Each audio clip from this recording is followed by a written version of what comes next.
Argument, often misconceived to be a negative conversation, but in reality, it is the most unconventional method or the mode of gaining knowledge. Terms and conditions apply if the argument is purely based on facts and analysis of the facts. In my experience, more than 60% of the conversations of the argument that take place are unproductive, and more than 70 to 80% of the conversations lead to irritability, whether it is a temporary one or a prolonged one. Whether it is casual or formal, any constructive argument follows a standard pattern: opening remark, presentation of the facts, analysis, followed by judgment with a closing remark.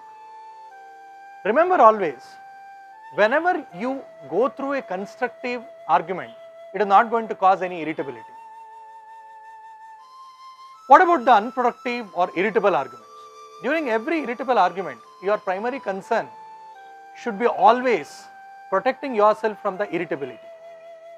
Many of you fail to recognize these kind of unproductive, destructive arguments, especially when it is thrown at you.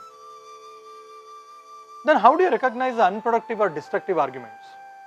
See, all these kind of arguments, they start first with the judgment and justification of the judgment, followed by forcing their judgment on you. To achieve this, they have a standard protocol of intimidation by becoming extremely personal with you. Then how exactly you win these kind of arguments? So let me generally tell you. By making a closing remark successfully, do you think you will be declared the winner? No way. If you involve in any constructive argument, whether you make a closing remark or not, you shall surely be a winner, because that argument would have always enlightened you about the new methods, innovative ideas, and the most common mistake that you were doing earlier. But in an unproductive or destructive argument, even if you make a closing remark, even if you think that yes, I had an upper hand in an argument, but you shall surely be a loser, because it would have wasted a lot of time, not only your valuable time, but also your highly valued intellect. Then how to safeguard yourself from these kind of negative arguments? It's undoubtedly necessary for you to avoid that person, either in time or space, or maybe both. If you can't avoid that person, just accept whatever he tells.